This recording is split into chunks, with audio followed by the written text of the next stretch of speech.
Welcome to Hard Talk. I'm Stephen Sacker. How grave is the risk of Pakistan spiralling into political and security chaos? Terror attacks continue to impose a heavy toll, whilst the nation braces for a potentially destabilizing election season. And at the heart of the political turbulence, my guest today, former Prime Minister Imran Khan, currently facing close to 200 charges which threaten his PTI party's ability to mount an electoral challenge. Has Pakistan's populist political star been outmaneuvered by the generals who once backed him?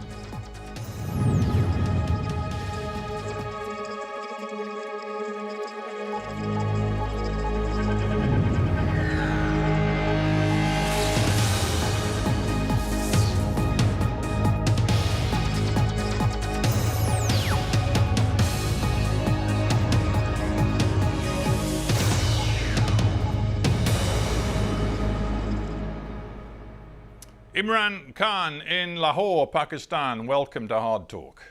From the outside, Mr. Khan, it looks as though a legal noose is tightening around your neck. Does it feel that way to you? Yes, Stephen, it's been like that for a while, ever since I was out of power 14 months, 15 months ago. What was hoped by the establishment which removed me, what they hoped was that the party would just fizzle away. And normally it happens when you're out of power for quite a while. But instead what happened, the most unusual thing in this country, that the party's popularity kept growing. And then in the by-elections that took place, out of 37 by-elections, my party swept 30 of them. And this is despite the establishment backing the government parties. So since then, the attempts are being made to knock me out of the game. I had 2 assassination attempts on me, and apart from that, now I have close to my double century, almost 200 cases, and the whole attempt is to either imprison me or disqualify me, or both. Yeah, you talk about being knocked out of the game. Isn't the reality, now that there are these pretty much 200 cases against you, which include a whole range of charges? The corrupt misuse of official gifts is one, contempt of Pakistan's election commission is another, but then there are others which include, as I understand it, sedition, blasphemy, and one case which even alleges your involvement in a murder. It's becoming so complex and so serious that frankly you don't have time for anything else. Well, you forgot to mention there are about 60 or 70 terrorism cases against me. So all my time is spent from going from one court to another courtroom. I have made in 2 months over 350 court appearances, and my legal team is busy fending off one case after the other.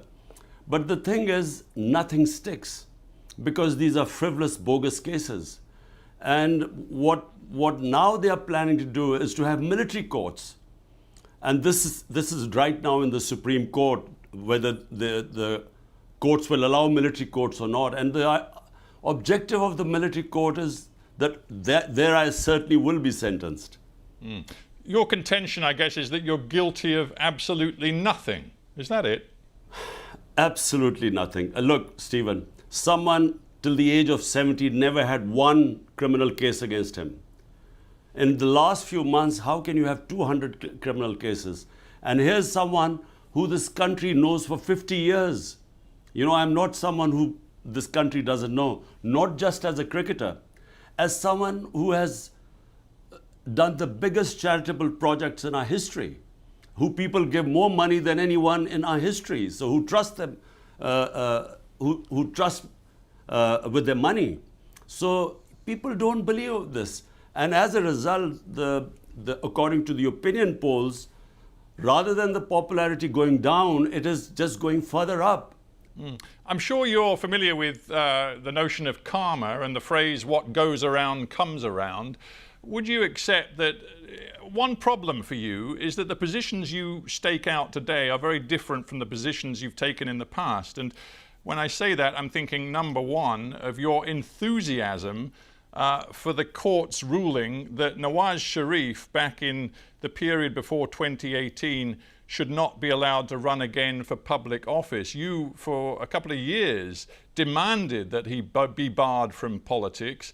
In the end, he was. You said the courts had every right to bar a senior politician from running for office. The courts may well be about to bar you from running for office in the forthcoming election. So it's going to be difficult for you to argue the courts have no right to do that. There's a word or two words, moral equivalence. It's when you equate two completely unrelated incidences and combine them and sort of draw an analogy. Look, Nawaz Sharif, how did he get caught? It was in Panama Papers, that expose that took place, where it was discovered that he had 4 luxury flats in London, which he had not declared and were in his daughter's name. There was 1.5 years in court. There was a joint investigating committee which asked him to provide where did he get the money to buy these 4 flats. When he couldn't, that's when he was disqualified.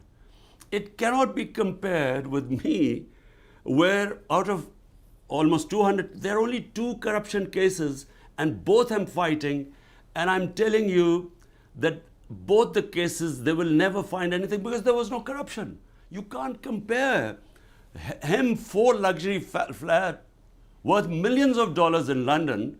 He gets convicted, he gets to serve a sentence, to compare to what is going on right now. Would you accept that you've made several grave errors in the recent past? Perhaps one of your most serious errors was fomenting an atmosphere after you were ousted from power last year, an atmosphere in which you encouraged hostility toward the military.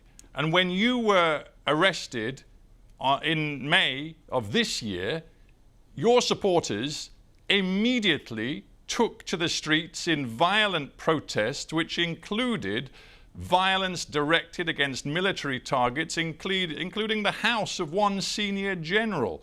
They were your people responding to your rhetoric. Well, Stephen, let me just answer this one by one.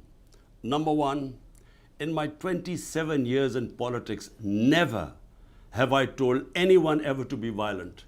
All our protests have been within the Constitution, peaceful protest, which is allowed when we feel any injustice, it is a right to have a protest. And that's what we've done. We did the longest ever protest of 126 days, and not one act of violence ever took place. There were peaceful protests. We used to protest and go back. So first, let me make it clear, and this is what the courts have discovered. When they tried to accuse us, when the government accused us of attacking army buildings, the courts, two judgments now have cleared us that none of us were involved in any of violence. We believe that there should be independent investigation into just four places where the violence took place.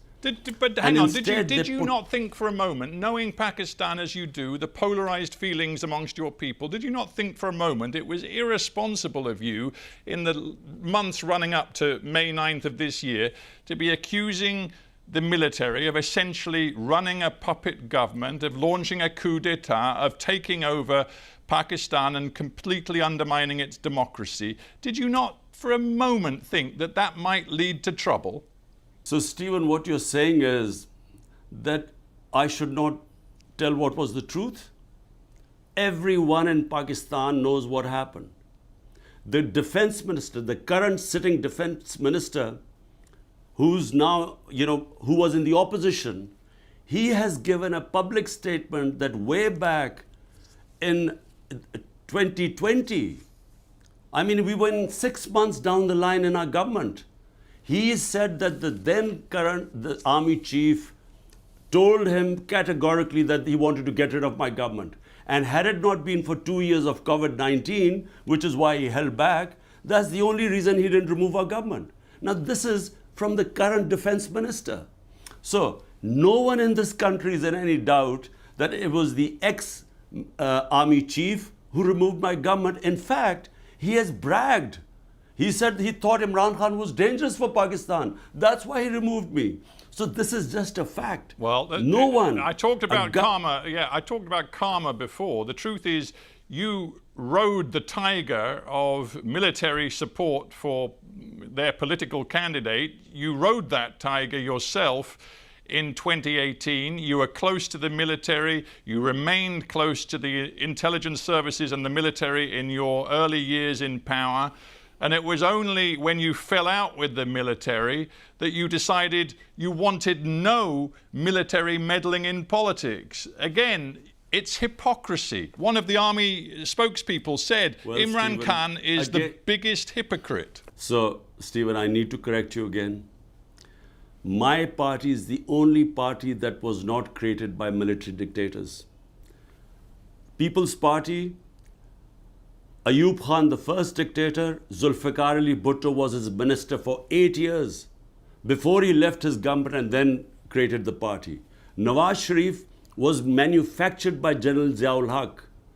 He was a businessman. My party started from zero. 22 years I built my party from scratch.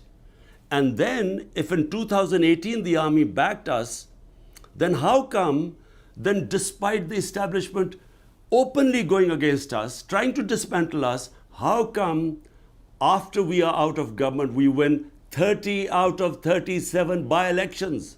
How come that has happened? Because the establishment, everyone knows, is standing with the government. So how come we sweep all the by-elections? So clearly we did not come into power because of the army. Where you're right, the army did not oppose me in 2018. That's where you're right. But in 2013, the military establishment backed Nawaz Sharif, brought him into power.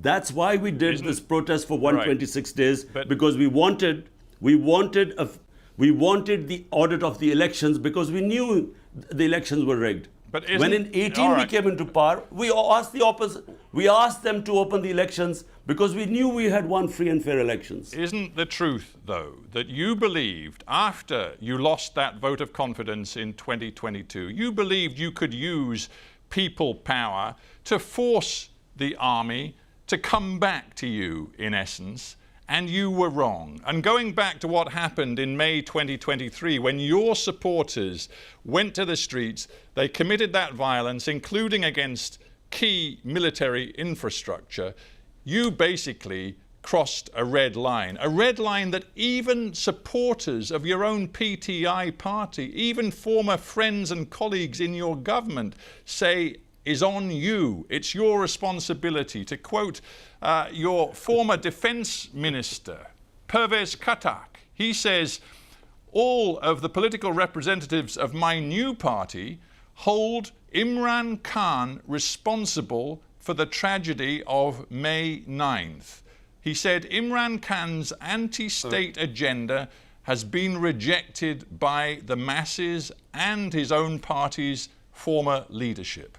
Now, Stephen, let me answer this question because it's very important. What happened on the 9th of May?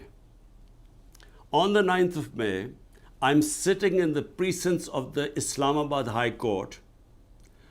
I'm on bail of these many cases, so there was no case on me. I get attacked by the commandos, not by police, by commandos. There are visuals which have gone all over the world. I was attacked. My guards were beaten up, and I was abducted from there, confirmed by the Supreme Court, unlawful and unconstitutional. So what did you think the supporters would do? When they saw the army, the commandos picking me up from there, was there not going to be a protest? But remember, when I was shot and 12 of my other people were wounded, 1 dead, despite that there was no burning, there was no arson. There were peaceful protests, but there were protests without any arson.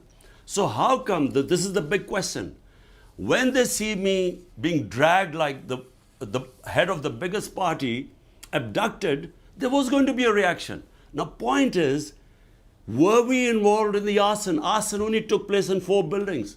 Okay. They put 10,000 of our workers in jail. Now, Stephen, you've got to listen to this. This is very important. This was all pre-planned. The way the police could have picked me up. Why did they need commandos to pick me up and beat everyone up? Because they wanted a reaction.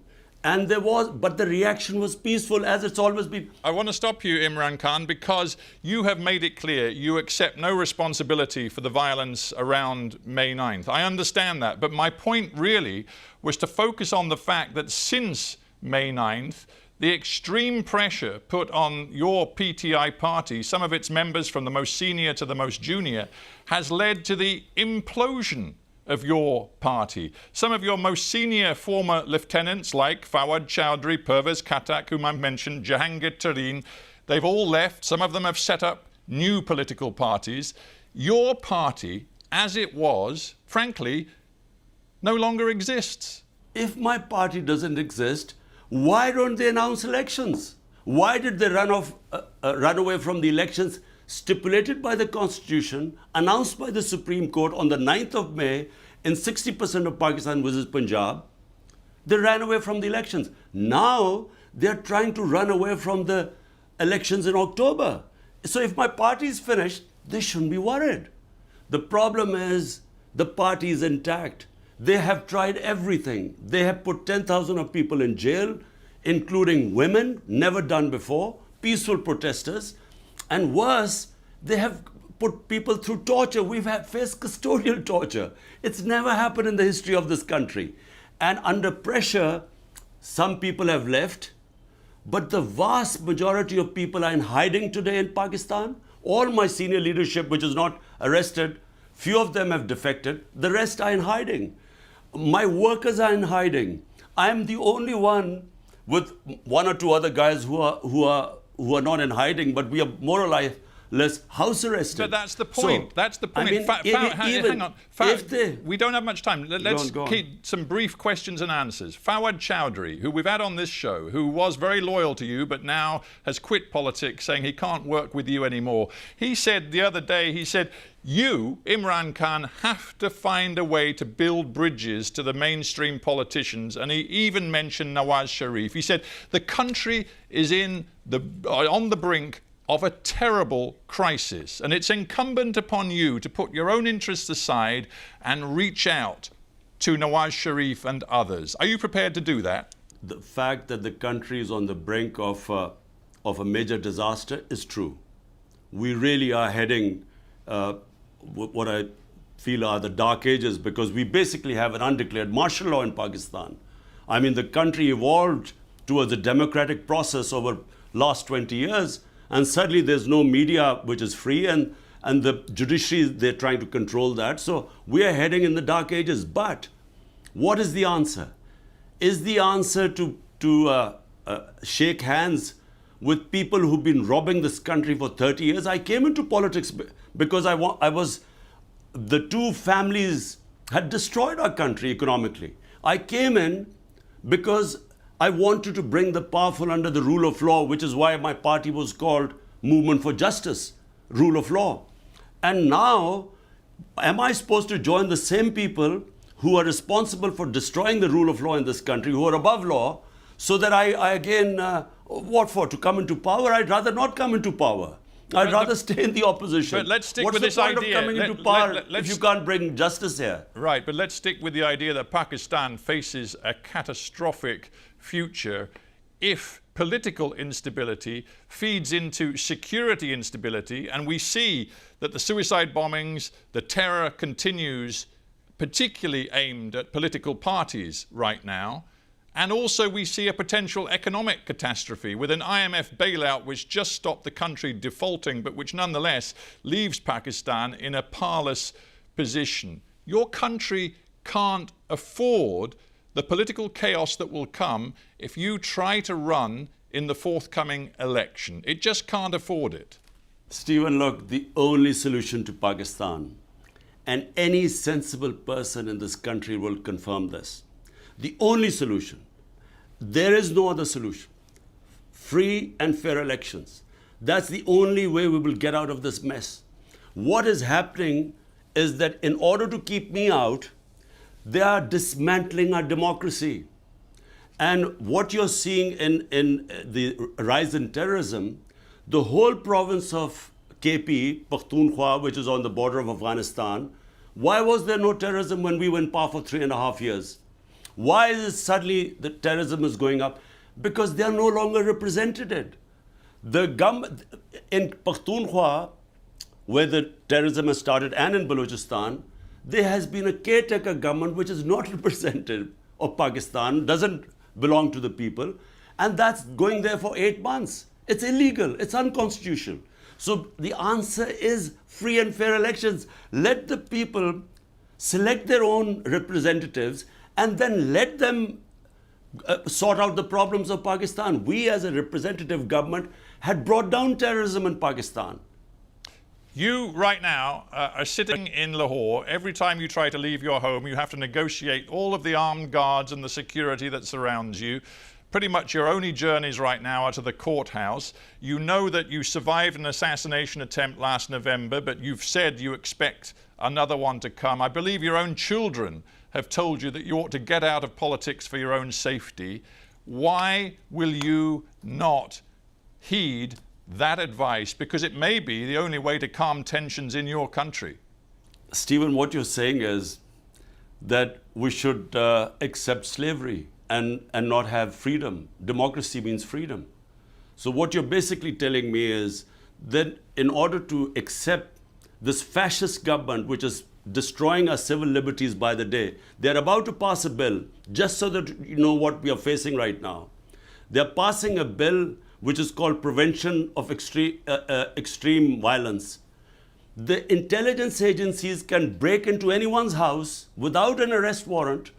They can pick anyone up. They can try people in military courts without access to justice. This is what we are facing now. Unfortunately, the country has been taken over by fascists and they are petrified of elections. Reason why I'm suffering is because they know that elections we would win, hands down. And because of that, they are not only dismantling our democracy, it means we should accept that we don't have any freedom. How can we accept that? You've made a series of allegations. You've made a series of allegations about this government, which of course the current Pakistani government would absolutely deny. But what is clear is that if elections are to be held this year, you have a choice. You either try to run or you back off because it could send Pakistan over the edge. What are you going to do? What will save Pakistan are free and fair elections. Stephen, make no mistake about it, because that will give it political stability, a government backed by a public mandate. If it comes in for 5 years, will give us political stability, and that will then give us economic stability.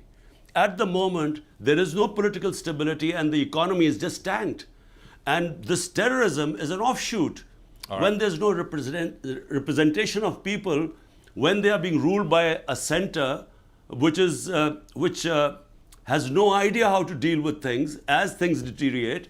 So look, what you're basically saying is that I should just leave these guys alone and look after myself. So it's easy for me. All I have to say is that, look, I'm going for a holiday to London to see my boys, and life is easy for me. But look, I am the first generation of Pakistanis which grew in an independent country. My parents grew up in colonial India. So we value our freedom. Imran Khan, we have to end there. Thanks very much for joining me on Hard Talk.